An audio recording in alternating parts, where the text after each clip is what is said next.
Está no ar TCast, o seu podcast de teologia.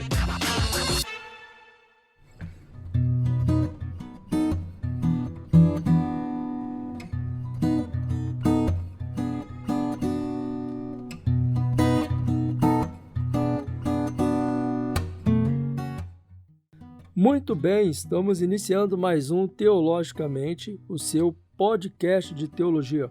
Eu sou o John e no episódio de hoje nós iremos estar dando continuidade ao nosso tema sobre a oração do Pai Nosso.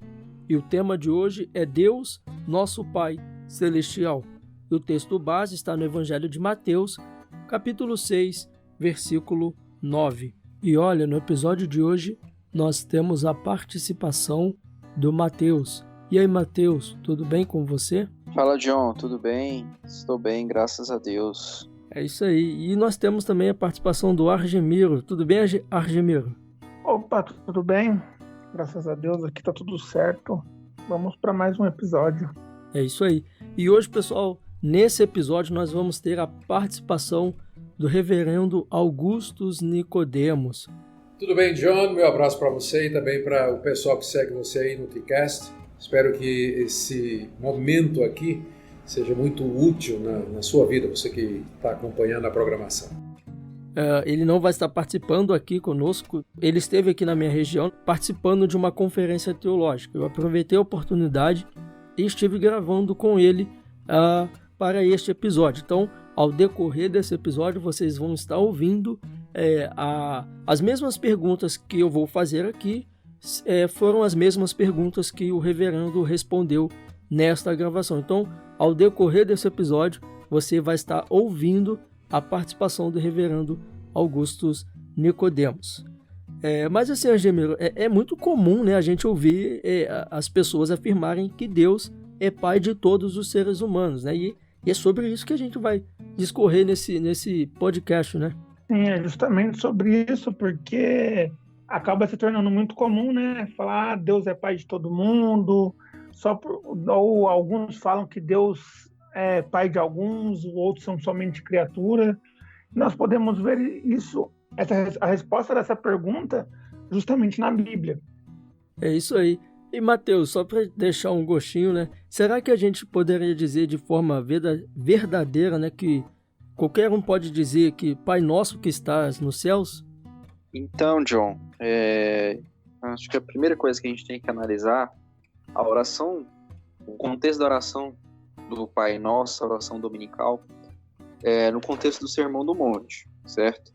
E o Sermão do Monte, o Sermão da Montanha, ele, embora tinha uma multidão ouvindo, Jesus ele dirigiu esse sermão para os seus discípulos. Ou seja, Jesus estava falando um sermão para cristãos, para crentes, para aqueles que criam nele. Então, ele ensinou o modelo de oração para aqueles que criam. E ele ensinou para aqueles que criam chamar Deus de Pai. Então, para aqueles que creem, está correto chamar Deus de Pai. Porém, na teologia mesmo, a gente entende que a gente tem que interpretar um texto já com contexto. É isso aí. Então você que está nos ouvindo, talvez você está ouvindo o Teologicamente pela primeira vez. O Teologicamente é um podcast que tem como objetivo falar sobre temas bíblicos, sobre temas teológicos. E aqui nós publicamos os nossos episódios variavelmente uma vez por mês. Se você nunca ouviu ou se está ouvindo, né, a primeira vez, então se inscreva. Nós estamos aí nas diversas plataformas disponíveis de podcast, das mais conhecidas. Então, seja muito bem-vindo, fique à vontade no nosso podcast e não saia daí porque a gente volta já.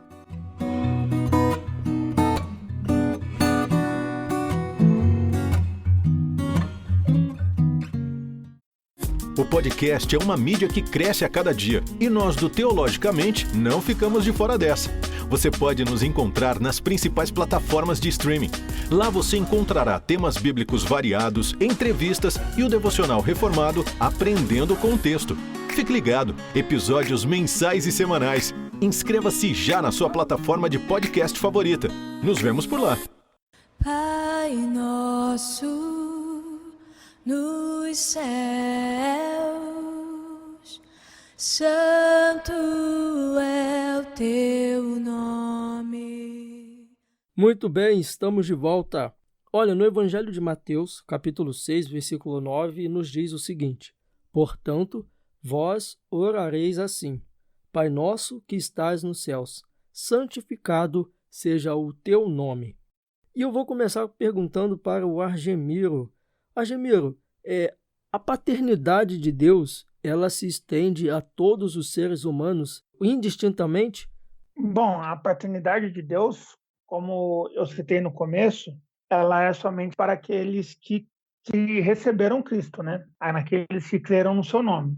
Pois todos somos criaturas de Deus, todos somos feitos por Deus, mas nem todos somos filhos de Deus. Porque no texto mesmo de João, ele fala que deu-lhes o direito de se tornarem filhos de Deus. Ou seja, quando nós cremos no seu nome, nós adquirimos esse direito de ser filho de Deus. Então não é algo que todo mundo já nasce sendo. Como nós ouvimos por aí, que todo mundo é filho de Deus, que Deus ama todo mundo, sendo que na realidade os filhos de Deus são aqueles que creem no seu nome. Você acha também, Mateus, que essa paternidade de Deus ela não é de forma indistinta? Sim, eu concordo plenamente com a Germiro, e é interessante porque a paternidade de Deus é algo que está ligado ao amor de Deus, né? Deus ama aqueles que são seus filhos. Então, parece para algumas pessoas, de que falar que Deus não é o pai de todo mundo é como uma ofensa, né? Seria talvez tentar tirar o caráter do amor de Deus. Mas pelo contrário, o fato de que apenas aqueles que receberam a Cristo podem ser chamados filhos de Deus é uma prova do amor de Deus, né? De que ele resolveu, dentro de uma humanidade caída, de uma humanidade em pecado, salvar alguns, né? Como nós cremos, né? Nós somos reformados, cremos que o Senhor escolheu, né? Escolheu alguns para a salvação. E esses que receberam e que ainda virão a receber, né? Que podem ser chamados filhos de Deus. E como eu disse no começo, o fato de Jesus ter ensinado essa oração é porque ele ensinou para os discípulos, ele ensinou para aqueles que criam. E esses sim podem falar Pai Nosso, porque Deus ouve, e eu entendo isso, ele ouve as nossas orações porque nós somos filhos, e através de Jesus Cristo, né? Jesus Cristo, que é o Filho de Deus por excelência, nos deu o direito também de sermos filhos, né? E na oração nós chegamos ao Pai através daquele que é o Filho de Deus. É isso. Então quer dizer que em relação a essa paternidade de Deus, ele é pai de todas as pessoas, ou não? Então, a gente tem que tomar alguns cuidados. No sentido de criação, que todas as coisas têm origem em Deus, sim, poderia dizer que Deus é o Pai no sentido de criador, né, de que dele vem todas as coisas, né? Nós todos viemos dele, né? Atos 17 diz que nele vivemos, nos movemos e existimos, né? E dele somos geração, né? Ou seja, somos gerados de Deus, esse sentido de ser criado. Eu não vejo problema. Porém, o uso que a maioria das pessoas fazem de falar que é filho de Deus é de que o simples fato de Deus me criou, eu acredito que Deus existe, logo eu sou filho de Deus. Não é bem assim, né? Nós só conhecemos o Pai verdadeiramente, a Deus, como o próprio Jesus disse, através de Cristo, através da revelação de Cristo. Enquanto nós não conhecemos o Pai através do Filho Jesus, nós não podemos ter o direito de ser chamados filhos. A referência bíblica, primeiro é o que o Argemiro citou, 1 João, o Evangelho de João, capítulo 1, versículo 12, né? Mas a todos quantos o receberam, deu-lhes o poder de serem feitos filhos de Deus. Então, se você dizer, todos são filhos de Deus, no sentido de que todos são criados, não é errado, tecnicamente errado, mas eu acho que é um descuido. Eu acho que gera mais confusão do que pelo contexto que a gente vive, né? Um país religioso, tese, um país católico, na sua formação, e que se tem essa noção, né? Um país também místico, muitas religiões se misturam, sincrético. Então, acho que falar que Deus é Pai de todos, acho que geraria mais confusão e afastaria mais as pessoas da verdade bíblica do que, né, o contrário. É isso. Vamos ouvir agora a participação do reverendo Augustus Nicodemos. Nós temos que definir primeiro o que é que a gente quer dizer com paternidade, porque esse termo ele é usado de maneira diferente por teólogos conservadores e teólogos progressistas ou liberais. Então, houve um movimento há cerca de uns 200 anos atrás, em que teólogos de uma matriz mais liberal, eles começaram a pregar a paternidade universal de Deus e a filiação geral da raça humana. Com isso eles queriam dizer que todos os homens são filhos de Deus, mas eles usaram essa expressão, ou usavam esse conteúdo no sentido salvador. Eles eram universalistas, acreditavam que no final Deus haveria de ter toda a humanidade, todo ser criado no céu. Eles não criam no conceito de inferno, de condenação, e nesse sentido que eles falavam da paternidade de Deus. Deus é o pai de toda a sua criação, de toda a raça humana, cada pessoa é filho de Deus, portanto Deus não vai mandar ninguém para o inferno, não existe inferno, nem existe condenação. Já os teólogos conservadores, eles entendem que só se pode falar da paternidade universal de Deus, Deus é pai de toda a raça humana, no sentido da criação. Então Deus, como criador, ele cuida da sua criação, ele provê como um pai, provê o sustento, provê a vida, provê até felicidade, prosperidade, a todos indistintamente. Então, nesse sentido de criador, e apenas no âmbito das bênçãos desse mundo se pode falar da paternidade de Deus e da fraternidade universal de toda a raça humana. Mas no sentido salvador, Deus é Pai somente daqueles que creem no Senhor Jesus. Teu é o reino, teu o poder e tua é a glória para sempre. Amém. O Argemiro, eu acho que isso tem tudo a ver também com a segunda pergunta, né? Que é, todas as pessoas podem se dirigir a Deus de forma verdadeira, como Pai Nosso que estás no céu? Sim, como o Matheus falou, acaba respondendo a segunda pergunta, né? Porque no Pai Nosso, como nós vemos, Jesus está dirigindo aos discípulos, ou seja, ele está ensinando pessoas que criam em seu nome a orar. Ou seja, eu posso chamar Deus de Pai porque eu creio no seu nome. Eu posso chamar Deus de Pai porque eu creio nele, porque eu recebi. Agora, uma pessoa que não recebeu, ficaria muito difícil chamar Deus de Pai, porque muitas vezes ela não recebeu, ela não tem realmente Deus como Pai dela.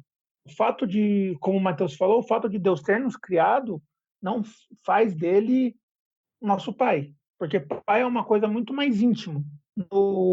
Até na cultura judaica, se eu não me engano, a representatividade do pai é muito mais forte do que a da mãe.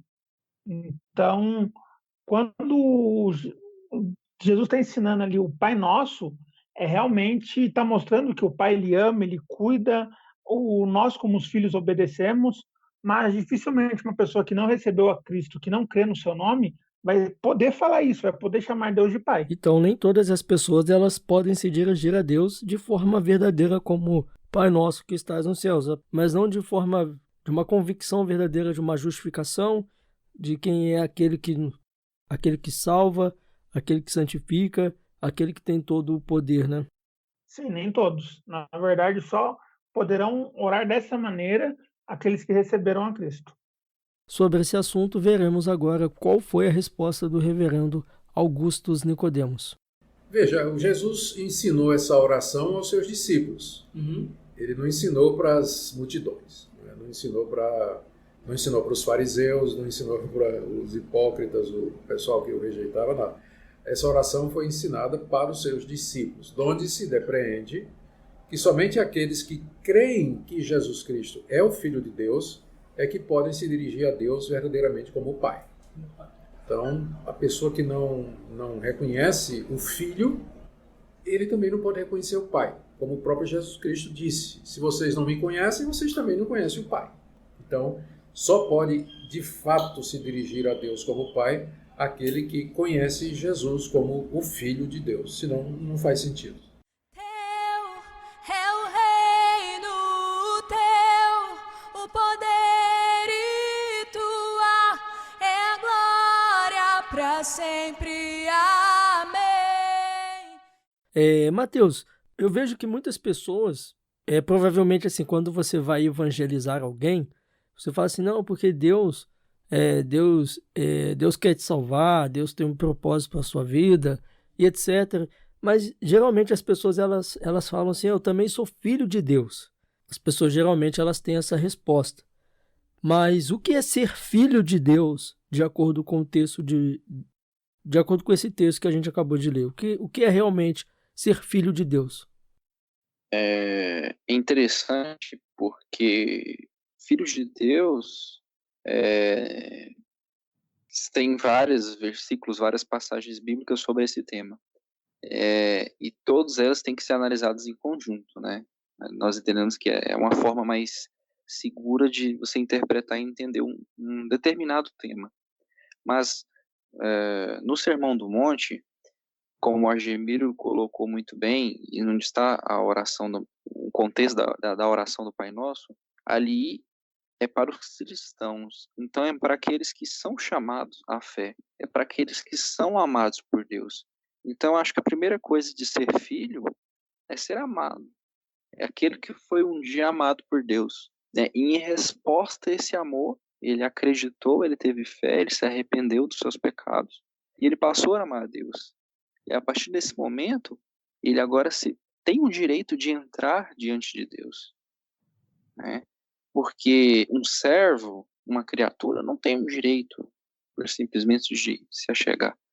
Mas nós, enquanto filhos de Deus, temos o direito de nos achegarmos a Ele.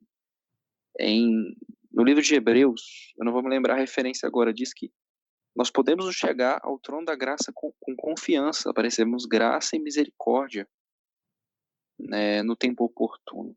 Então, ser filho é ser amado, é ser escolhido, é agir em resposta, né? E a oração, orar é falar com Deus. Então, ao orar ao Pai, você tem essa noção de carinho, de proximidade, né?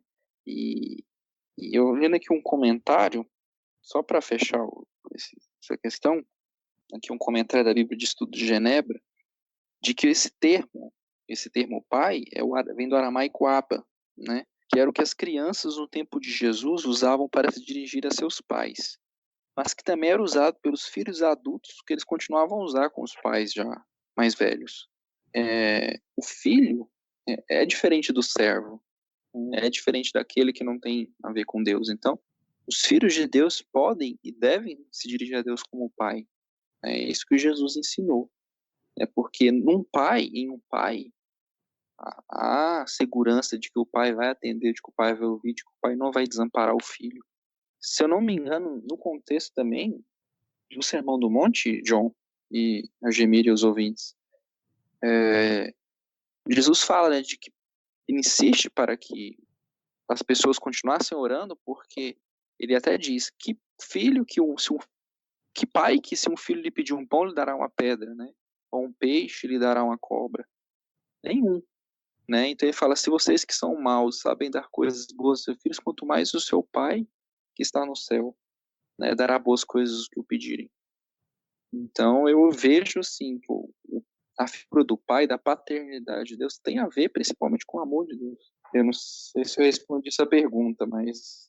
Não, sim, eu até comentar com o Argemiro que tem tudo a ver com o que você está falando aqui. Por exemplo, no livro da editora Filocalia, ele fala sobre o Sermão do Senhor na Montanha.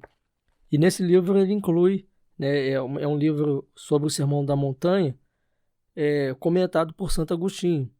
E nesse livro tem incluído também a oração do Pai Nosso.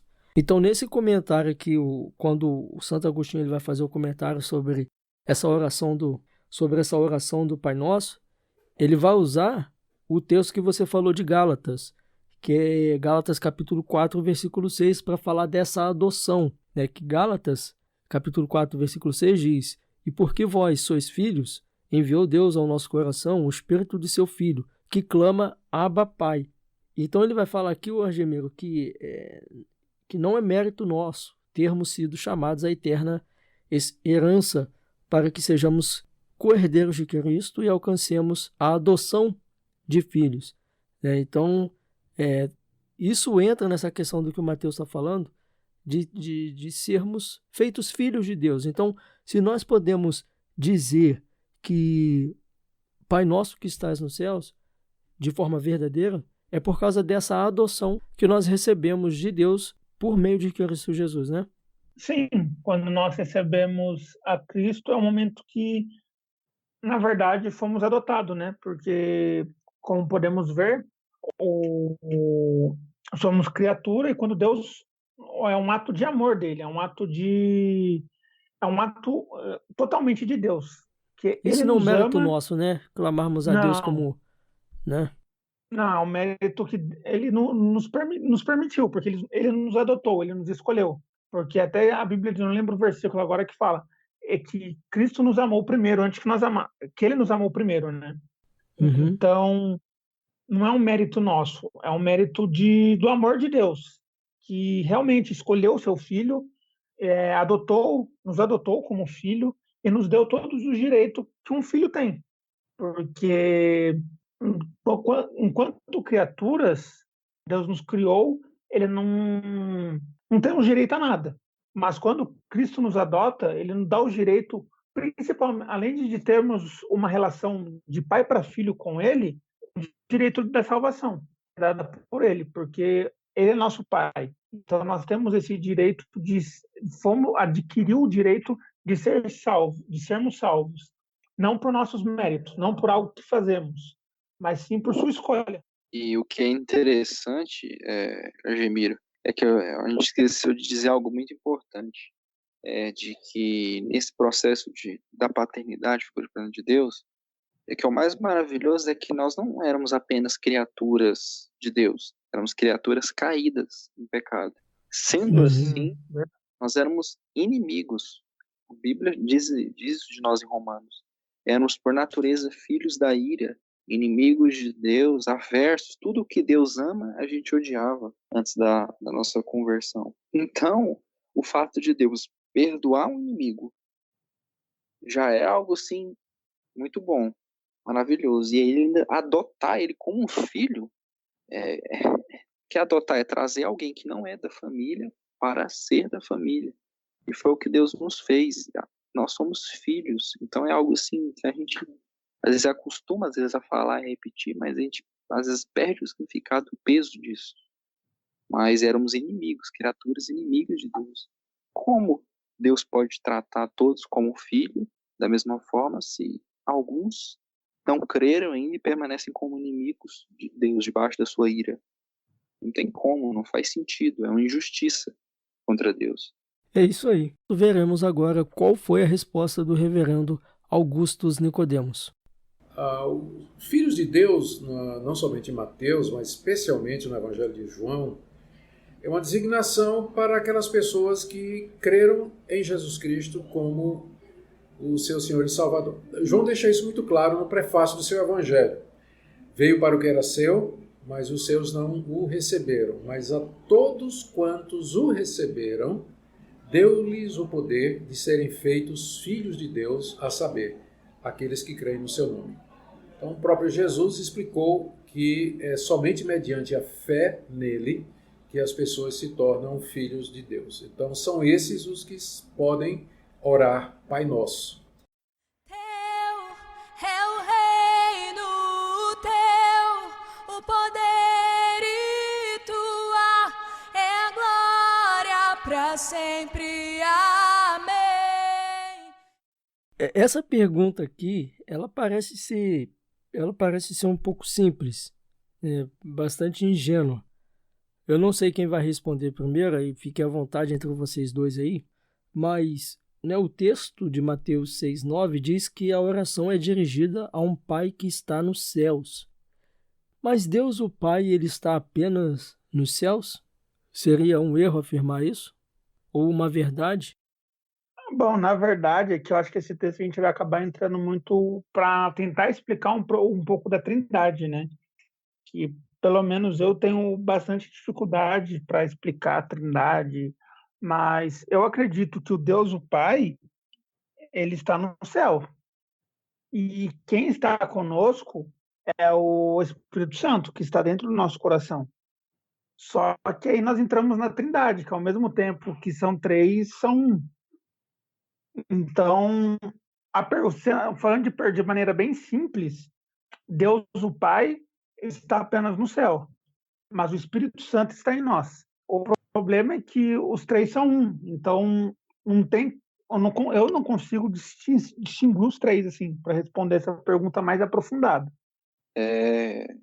Respondendo a sua pergunta, John, o céu, no contexto de todas as escrituras, de toda a escritura, ele é mostrado como um lugar de uma morada especial de Deus, né? Deus está no céu, no sentido de que Deus é transcendente, né? Ele está além dessa criação, não é no céu físico de nuvens ou as estrelas, os planetas, é no céu espiritual, né? Uma dimensão, a gente poderia dizer assim, né?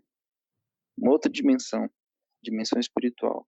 Mas sim, o Pai está no céu, mas ao mesmo tempo ele é onipresente, né? Nós vemos isso nas escrituras, nos salmos, dizem que Deus está em todo lugar, nós não podemos nos esconder dele, né? Para onde fugir do teu espírito, né?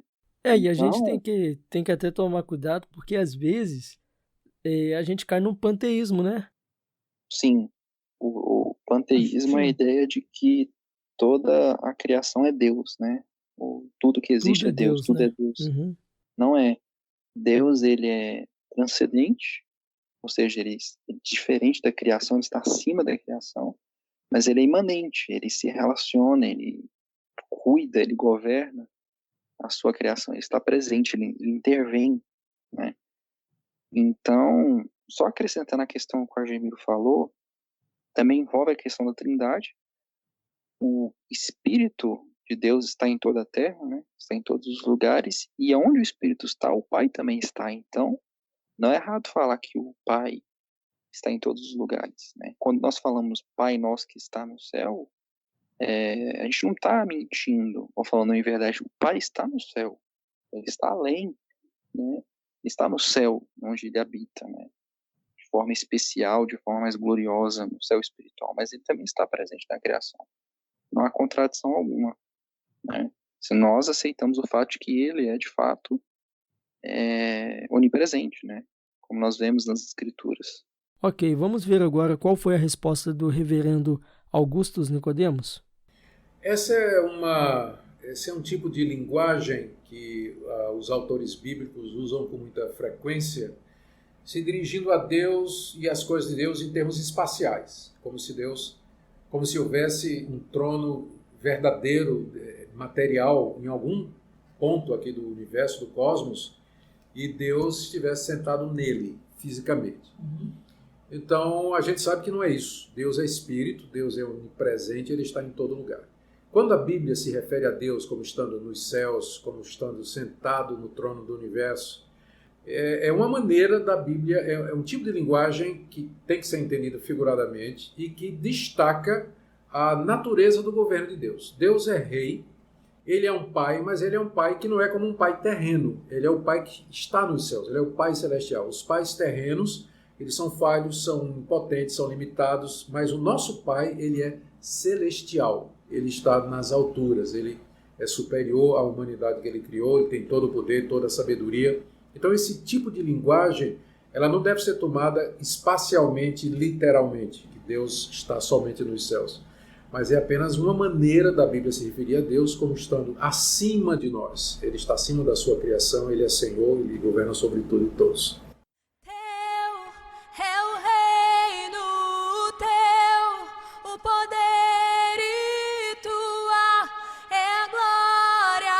Sempre, amém. Muito bem, já estamos chegando ao final de mais um episódio. E no final desse episódio, na oração do Pai Nosso, não nos dirigimos a uma divindade vingativa, diante da qual devemos nos prostrar trêmulos. Dirigimos-nos àquele que é o nosso Pai em Cristo. O nosso Deus é um Pai amoroso, diferentemente dos falsos deuses. Deus é o nosso Pai que está nos céus, justamente pela obra redentora de Cristo. Argemiro, como saber se sou verdadeiramente um filho de Deus? Acredito que o final do versículo de João 1,12 deixa bem claro isso, que é quando ele fala, ou seja, aos que creram em seu nome. Se você quer ter a certeza que você é filho de Deus, você tem que ter a certeza que você crê no nome de Deus, no nome de Jesus, no seu nome, e que você o recebeu como único suficiente Salvador da sua vida. Se você o recebeu como único suficiente Salvador de sua vida e crê no seu nome, você pode ter a certeza que você é um filho de Deus, e quem nos garante isso é a própria Bíblia. Pode falar, Matheus. Então, John, estou junto aí com a Gemiro. A missão de Jesus, caro ouvinte, foi essa. O Filho de Deus se encarnou para que ele fizesse que outros se tornassem filhos de Deus. Ele se encarnou, ele se tornou homem, né? E justamente a resposta está no Evangelho. O que é o Evangelho? A mensagem, a boa notícia, né? A boa nova, a boa notícia, isso é o que significa o Evangelho.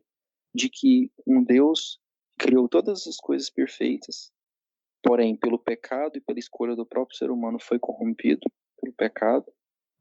Ele resolveu redimir, né? Fazer a redenção dessa criação através da morte do seu filho, né? A sua morte, ressurreição, terceiro dia, e um dia voltará para buscar os seus e julgar o mundo. Então essa é a mensagem do Evangelho. E se você crê nessa mensagem, se você se arrependeu dos seus pecados, você realmente pode ter certeza que você é um filho de Deus, que você é um crente em Cristo. Sobre essa pergunta, para sabermos se somos verdadeiramente filhos de Deus, o reverendo Augusto Nicodemos respondeu. Lá em Romanos capítulo 8, falando da obra do Espírito Santo, o apóstolo Paulo, depois de descrever várias das ações que o Espírito Santo executa na vida do Filho de Deus, ele diz assim: o Espírito testifica com o nosso espírito que somos filhos de Deus. Então, o primeiro sinal, a primeira marca de que você de fato é o Filho de Deus é aquela certeza íntima, que a gente chama do testemunho interno do Espírito Santo, é aquela certeza íntima que nós temos lá no fundo do coração de que de fato Deus nos perdoou, Deus nos recebeu e que Ele nos adotou como seus. O Espírito de Deus, ele nos leva a chamar Deus de Pai, Abba Pai. Pelo Espírito Santo nós chamamos Deus de Pai. Então isso é o primeiro sinal, essa convicção interna. Mas há outros critérios externos. Por exemplo, na primeira carta de João coloca 3 critérios da verdade, de quem é filho de Deus. Santidade, a vida de amor ao próximo e a sã doutrina. São 3 testes: santidade, doutrina e amor ao próximo. Então, se você ama o seu próximo, se você quer viver uma vida santa e você crê na doutrina bíblica, estas coisas são sinais de que você de fato é filho de Deus. 1 de João tem esses 3 testes da verdade, e que são muito úteis para quem está procurando ter convicção. Veja que João termina a carta dizendo: eu escrevi estas coisas para que vocês saibam que são filhos de Deus. Vocês têm a vida eterna porque creem no nome dele.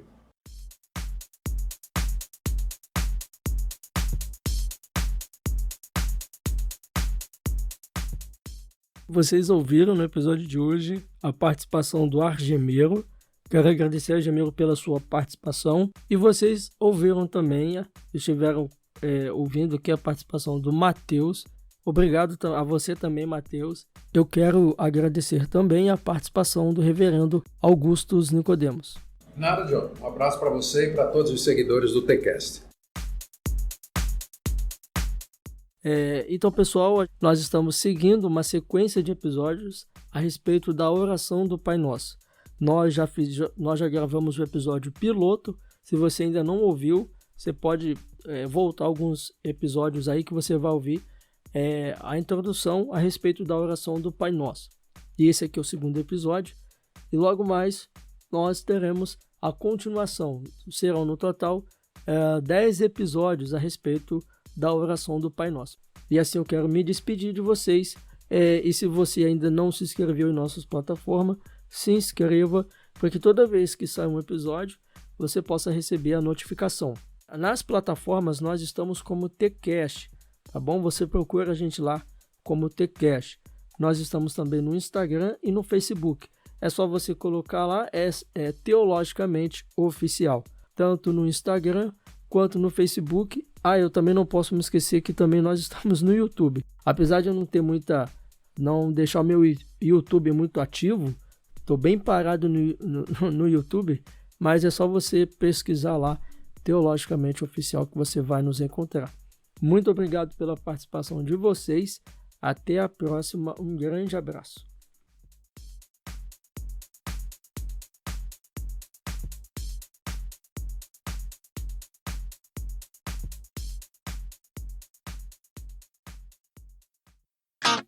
Você ouviu TCast, o seu podcast de teologia.